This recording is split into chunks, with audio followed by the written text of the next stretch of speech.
नमस्कार दोस्तों। आज जो हम टॉपिक डिस्कस करेंगे वो करेंगे कि महाजनपद काल में 16 महाजनपद जो थे उनमें 4 प्रमुख महाजनपद जो थे। उसके बाद मगध कैसे एक साम्राज्य बना, मगध में किस किस वंश के राजाओं का शासक रहा, और थोड़ा बहुत हम उसकी राजनीतिक उस समय की राजनीतिक स्थिति पर विचार करेंगे। तो सबसे पहले जो हम डिस्कस करेंगे कि महाजनपद क्या होते हैं, यानी जनपद, महाजनपद की अवधारणा क्या है। तो महाजनपद की जो अवधारणा थी वो यह थी कि आपने देखा होगा वैदिक काल में जन थे, जन का जो राजा था वो राजन था। उसके बाद उत्तर वैदिक काल में जनपद बन गए और राजा उपाधि धारण करने लगे एकराट की, सर्वभूमिपति की। और यही जनपद जब बहुत बड़े हो गए, नगरों का जब विकास हुआ, तो यही जो जनपद थे वो नगरों के रूप में विकसित हुए और वो बन गए महाजनपद। यानी इस तरीके से देख सकते हैं कि जैसे इंदौर है या दिल्ली है या ग्वालियर है, एक टाइम पे बहुत छोटे गांव रहे होंगे ये, फिर गांव से ये कस्बे बने होंगे। जैसे गांव रहा होगा तो भैया एक कबीला का गांव है, उसके बाद वो कस्बे बन गए तो वो जनपद बन गए, सॉरी जन बन गए। कस्बे से थोड़ा और बड़ा हुआ तो वो जनपद बन गए, आसपास के क्षेत्र में उनका शासन चालू हो गया, वहां एक राजा था। और यही क्षेत्र जब बड़े हो गए, जैसे मान के चलो ग्वालियर, जो वर्तमान ग्वालियर है, वर्तमान दिल्ली है, और आसपास के बड़े भूभाग पे यहाँ के राजाओं का शासन हो गया, तो यही क्षेत्र क्या कहलाए, महाजनपद। तो ऐसा बताया जाता है इतिहास में कि बुद्ध के काल में, बुद्ध का काल मतलब 600 ईसा पूर्व का काल, तो उस काल में 16 महाजनपद थे। और 16 महाजनपद मैक्सिमम उत्तर भारत में ही स्थित थे। सिर्फ एक जो महाजनपद था वो गोदावरी नदी के तट पे, आंध्रा और महाराष्ट्र, यहां कहीं उसका नाम था अस्मक। बेसिकली वो गोदावरी नदी के तट पे पाया गया है और उसका नाम क्या था, अस्मक। अब हम बात करेंगे कि ये महाजनपदों की हमको जानकारी कहां से मिलती है कि भैया 16 महाजनपद ही थे। तो जो बौद्ध और जैन धर्म के ग्रंथ हैं, अंगुत्तर निकाय और क्या था एक, भावत नहीं, भगवती सूत्र। तो अंगुत्तर निकाय और भगवती सूत्र में ऐसा वर्णन है। अंगुत्तर निकाय बौद्ध धर्म का धर्म है और बौद्ध धर्म का ग्रंथ है, और जो भगवती सूत्र है वो जैन धर्म का ग्रंथ है। तो इनमें ऐसा वर्णन है कि उस टाइम पे भारत में 16 महाजनपद थे। इनमें से जो 4 महाजनपद जो इनसे भी आगे निकल गए, वो कौन कौन से थे, तो वो थे मगध, कौशल, वत्स और अवंती। अवंती मतलब उज्जैन वाला जो क्षेत्र, यानी मालवा, उज्जैन, तो ये वाला जो क्षेत्र था वो अवंती था। चेदी जो महाजनपद था वो बुंदेलखंड वाले एरिया में था। ऐसे ही मगध बिहार वाले में था। तो इस तरीके से लगभग लगभग चंपा था। यानी 16 महाजनपद थे। साथ ही साथ उस टाइम पे 10 गणराज्य थे। गणराज्य मतलब गणों का राज, यानी अभी हम उस शासन पद्धति पे आएंगे।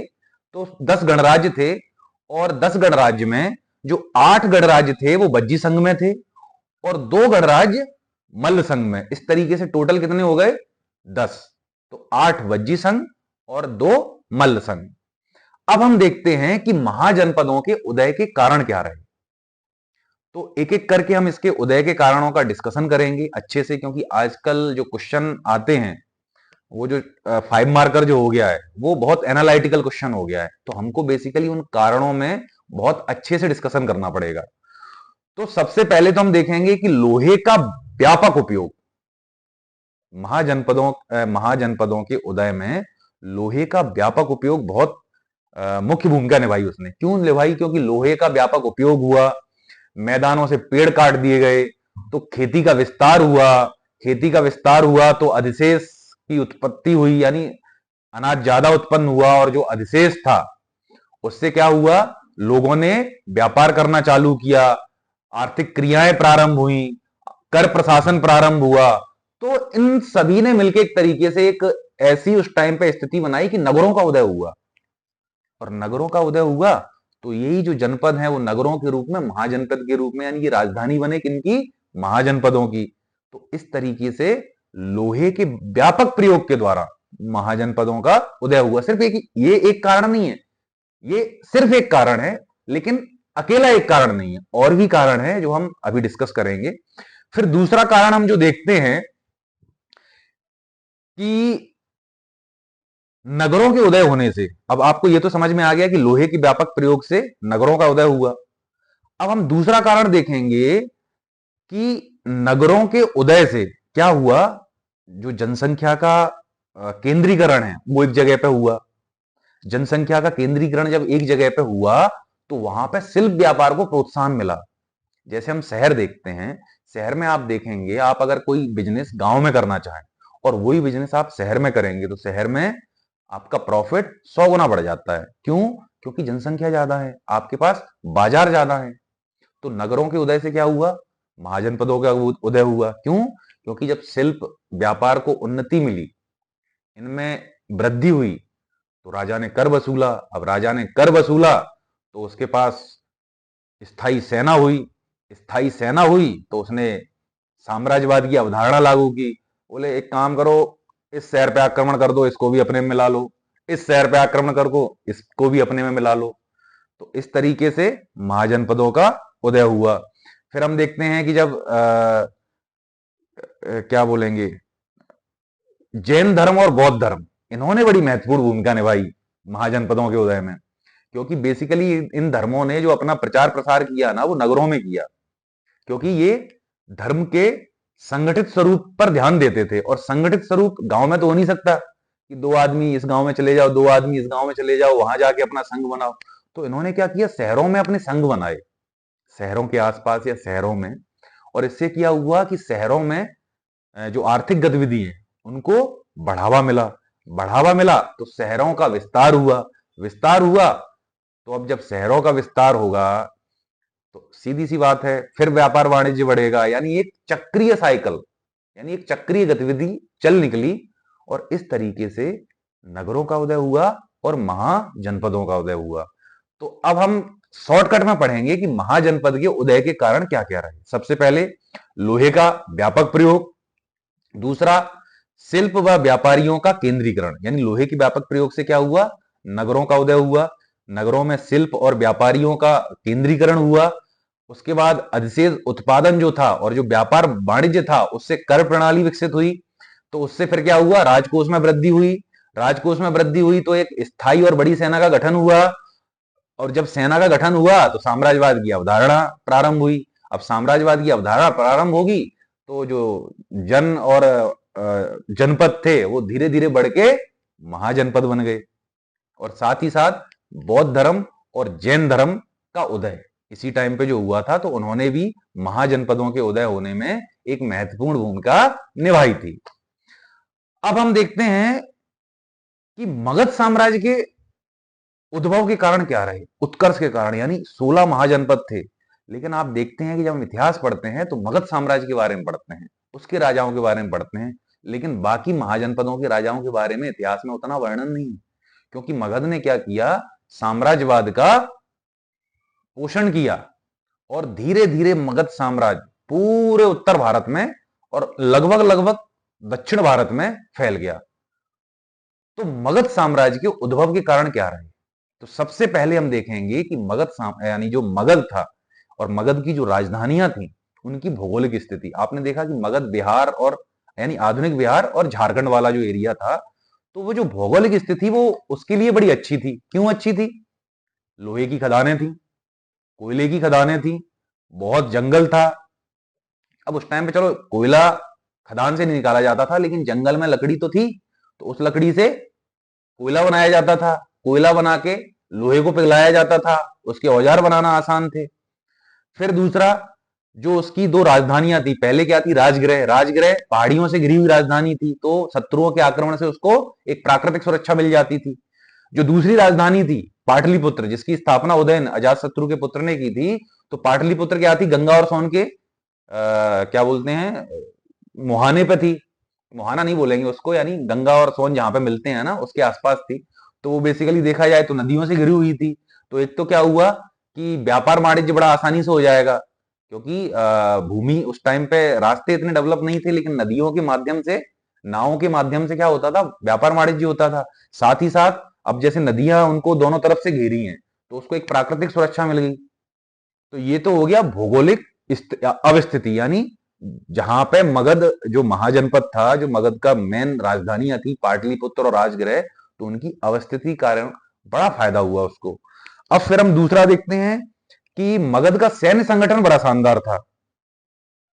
सैन्य संगठन बड़ा शानदार, चलो इस टॉपिक को हम बाद में डिस्कस करेंगे सैन्य संगठन का।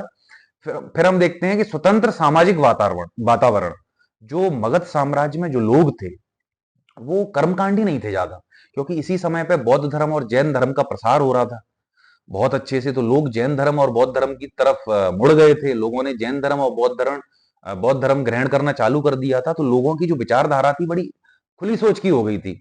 सब समान हैं, स्त्रियों को बराबर का दर्जा दिया, शूद्रों को बराबर का दर्जा दिया। जाति व्यवस्था नहीं थी इतनी ज्यादा अच्छी जो अभी है या बाद में जो रही।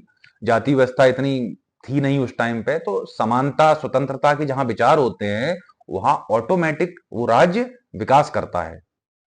फिर हम देखते हैं महत्वाकांक्षी शासक, यानी कि मगध में जो राजा हुए शुरुआत में, जैसे बिंबिसार हो गया, अजातशत्रु हो गया, उसके बाद आपका कालाशोक हो गया, उसके बाद फिर मौर्य साम्राज्य आया, यानी मौर्य शासक जो आए वो बड़े महत्वाकांक्षी थे। उनको यानी जीतना था, बोले नहीं हमको विश्व विजेता बनना है, कम से कम भारत विजेता तो बनना है, विश्व विजेता तो नहीं। तो उनके अंदर ये ललक थी कि अधिक से अधिक जो महाजनपद थे, जो क्षेत्र थे, उनको अपने अधीन करना। फिर हम देखेंगे कि जो मगध का जो क्षेत्र था, प्रारंभिक मगध का जो क्षेत्र था वो बड़ा उर्वर था। आपने देखा कि जलोढ़ के मैदान थे, गंगा, ब्रह्मपुत्र और क्या बोलते हैं अपना यमुना हो गई, बाकी गंडक हो गई, सोन हो गई। इन सब की नदियों में बाढ़ आने से क्या हुआ, बाढ़ आती है हर साल वहां पे। तो उससे क्या हुआ, वो जो प्रदेश थे बड़े उर्वरक हो गए थे, जलोढ़ मिट्टी थी। और जलोढ़ मिट्टी आप जानते हैं कि सर्वाधिक उपजाऊ मिट्टी होती है। तो यहाँ क्या, धान यानी चावल उस टाइम पे होता था उस क्षेत्र में बहुत ज्यादा।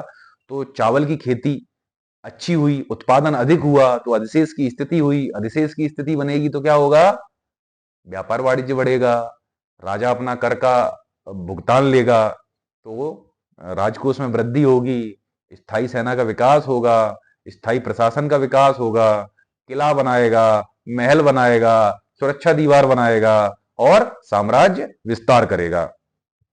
फिर हम देखते हैं कि नगरों का उत्थान एवं धातु के सिक्कों का प्रचलन, कि उस टाइम पे नगरों का भी उत्थान हो रहा था। जैसे बनारस है, उस टाइम पे बनारस हो गया, पाटलिपुत्र हो गया, राजगृह हो गया। पाटलिपुत्र मतलब आधुनिक पटना। उसके बाद उज्जैन हो गया। तो ये सब नगर उदय हो रहे थे और इन नगरों के उदय के कारण मगध साम्राज्य को बड़ा एक पुशअप मिला, क्योंकि नगरों के उदय से सीधी सीधी बात है, शिल्प और व्यापार वृद्धि करेंगे। जब उद्योग वृद्धि करेंगे तो सीधी सी बात है कि वहां की जो सरकार होगी, वहां का जो राजा होगा, उसके पास जनता के लिए, युद्धों के लिए, जन कल्याण के लिए पैसा होगा। तो मगध साम्राज्य का इस तरीके से उत्कर्ष हुआ। अब हम देखेंगे कि एक चीज और बड़ी अच्छी रही, उस टाइम पे नए नए हथियार इजाद किए गए अजातशत्रु के द्वारा। रथमूसल, महाशिलाकंटक। रथमूसल मतलब आपने वो जो बाहुबली मूवी देखी होगी ना, वो रथ के आगे कच कच कच कच कच कच कच कच कच कच कच काटता हुआ चला जाता है। महाशिलाकंटक, शिलाकंटक यानी पत्थर को फेंकने वाला जो औजार था, आपने बाहुबली मूवी में देखा होगा। तो ये उसी टाइम की उपज थे, उसी टाइम की यानी खोजें थी ये, जो बाद में अभी बाहुबली में दिखाई जा रही है। तो जिसके पास इतनी अच्छी सेना होगी, जिसके पास जंगलों में व्यापक लकड़ी होगी, हाथी होंगे, बढ़िया उसके जो शहर है, मुख्य शहर जो राजधानी शहर हैं वो सुरक्षित हैं, व्यापार वाणिज्य को प्रोत्साहन मिल रहा है, शिल्पियों को प्रोत्साहन मिल रहा है, जलोढ़ मिट्टी है तो वहां बढ़िया फसल हो रही है। तो इन सब ने क्या किया कि अल्टीमेटली राजकोष में वृद्धि की, और राजकोष में वृद्धि से राजा के पास आया पैसा। पैसा आया तो उसने जन कल्याण के लिए, सुरक्षा के लिए और युद्ध के लिए स्थायी सेना का गठन किया, स्थायी प्रशासन का गठन किया और साम्राज्य विस्तार किया। तो ये हो गया मगध के उत्कर्ष का कारण। अब हम देखते हैं कि जो मगध है, तो मगध की उस टाइम पे राजनीतिक स्थिति क्या थी। तो सबसे हम पहले देखते हैं कि वहां पे हर्यक वंश हुआ। हर्यक वंश लगभग लगभग 544 ईसा पूर्व के आसपास हुआ था, यानी 563 ईसा पूर्व में भगवान बुद्ध का जन्म हुआ था, और लगभग लगभग उसी समय पे हर्यक वंश का अस्तित्व में आया। हर्यक वंश, तो हर्यक वंश में सबसे पहला राजा कौन था? बिंबिसार। बिंबिसार के बारे में मैं ज्यादा डिटेल में नहीं जाऊंगा, क्योंकि इसको आप खुद भी पढ़ सकते हो, इसमें ऐसा समझाने लायक कुछ नहीं है। बस ये देख सकते हैं कि बिंबिसार ने प्रारंभिक प्रशासनिक एवं सैन्य सुधार किए थे। वो हम जब फर्दर टॉपिक डिस्कस करेंगे तब उसको हम पढ़ेंगे। उसके बाद बिंबिसार के बाद कौन आया? अजातशत्रु। अजातशत्रु, ऐसा बोला जाता है कि उसने अपने पिता को मार के गद्दी धारण की थी, और ये चलता रहता था पहले राजाओं में कि बाप बढ़ाना भैया, सबसे बड़ा रुपया। अजातशत्रु के बाद फिर कौन आया? उदयन। उदयन ने क्या किया? पाटलिपुत्र की स्थापना की, गंगा और सोन नदी के किनारे पे, और अपनी राजधानी को राजगृह से पाटलिपुत्र लाया। हाँ, एक और चीज, अजातशत्रु ने ही रथमूसल और महाशिला कंटक नाम के दो अस्त्रों की खोज की थी। ठीक है, तो ये तो हो गया हर्यक वंश कि बिंबिसार हो गया, बिंबिसार के बाद अजातशत्रु, अजातशत्रु के बाद उदयन। उसके बाद आ जाता है शिशुनाग वंश। तो शिशुनाग वंश ने क्या किया कि जो मौर्य सॉरी हर्यक वंश का जो अंतिम शासक था नागदशक, उसको गद्दी से हटाया और खुद उसने मगध की गद्दी पे वो बैठ गया। तो शिशुनाग वंश की उसने नींव डाली, और उसने क्या किया कि जो अपनी राजधानी थी वो अवंती, नहीं अवंती को तो उसने मगध में मिला लिया था। यानी उसकी एक बहुत अच्छी जो बोलेंगे उसने यानी क्या महत्वपूर्ण राजनीतिक कार्य किया। तो उसने अवंती, जिसको अवंती को मतलब अभी तक कोई नहीं जीत पाया था, तो वो जो नागदशक था, शिशुनाग, शिशुनाग, हाँ शिशुनाग जो था जिसने नागदशक को मारा था, मौर्य वंश के अंतिम शासक को, तो उसने क्या किया? अवंती को जीत के मगध में मिला लिया, तो मगध और विस्तृत हो गया। यानी पूरे उत्तर भारत में मगध का साम्राज्य हो गया। शिशुनाग वंश के बाद फिर, हाँ, और शिशुनाग ने क्या किया था? जो राजधानी थी पाटलिपुत्र, तो पाटलिपुत्र से राजधानी कहां ले गया? वो वैशाली। उसके बाद शिशुनाग वंश के बाद आता है काला अशोक। काला अशोक के टाइम में सिर्फ एक ही चीज अच्छी हुई थी कि द्वितीय बौद्ध संगति हुई थी।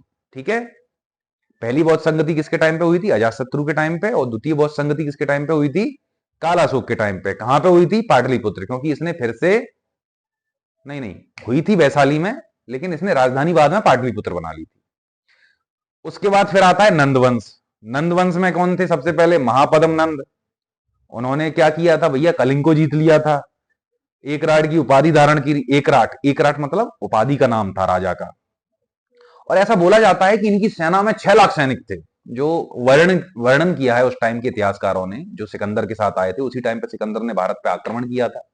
हम अभी देखेंगे कि भारत पे उस समय किन किन बाहरी लोगों ने आक्रमण किया था, उसका टॉपिक अलग है। तो जो नंदवंश के महापद्म नंद थे, उनसे सिकंदर डर गया। यानी सॉरी, महापद्म नंद से नहीं, जो नंदवंश का उस टाइम पे शासक था, कि उसकी सेना इतनी विशाल थी, तो वो लोग भैया वहीं से ब्यास नदी के तट से वापस चले गए कि नहीं यार, जब पोरस ने हमारे छक्के छुड़ा दिए इतनी छोटी सेना के साथ, तो वहां तो एक बहुत बड़ी सेना है, 6 लाख की सेना है, चतुरंगणी सेना है, जिसमें रथ हैं, हाथी हैं, सब हैं। तो ये तो हो गया 600 ईसा पूर्व की राजनीतिक स्थिति। क्या उस टाइम पे कौन कौन से वंश थे? सबसे पहले हर्यक वंश, फिर दूसरा सॉरी सबसे पहले हर्यक वंश, दूसरा शिशुनाग वंश, और तीसरा नंद वंश। फिर उसके बाद नंद वंश के बाद कौन सा आएगा? मौर्य वंश। तो मौर्य वंश का हम एक अलग इतिहास में चैप्टर है, तो उसका इतिहास हम जब पढ़ेंगे, जब वो आएगा। अभी जो हम डिस्कस करेंगे कल, वो करेंगे कि भारत में जो बाहरी आक्रमण हुए, जैसे ईरानी आक्रमण हुआ या सिकंदर का आक्रमण हुआ, तो कब हुआ और क्या कारण रहे होंगे इनके आक्रमण के, और भारतीय संस्कृति पे, भारतीय राजनीतिक व्यवस्था, आर्थिक व्यवस्था, सामाजिक व्यवस्था पे इनके क्या प्रभाव पड़े होंगे, वो सब चीजें हम डिस्कस करेंगे कल के टॉपिक में। मेरा वीडियो अगर आपको अच्छा लगे, हाँ, मैं समझ सकता हूँ अभी एकदम से उतना अच्छा नहीं पढ़ा पा रहा मैं मानता हूँ इस चीज को। उत्तरोत्तर उसमें मैं सुधार करता आ रहा हूँ। तो अगर मेरा वीडियो अच्छा लगे तो अपने जितने भी गरीब दोस्त हैं, यानी जो कोचिंग की फीस नहीं दे सकते, उनको बोलिए कि वो ये वीडियो देखें, चैनल को सब्सक्राइब करें, शेयर करें। कल तक के लिए धन्यवाद। जय हिंद, जय भारत।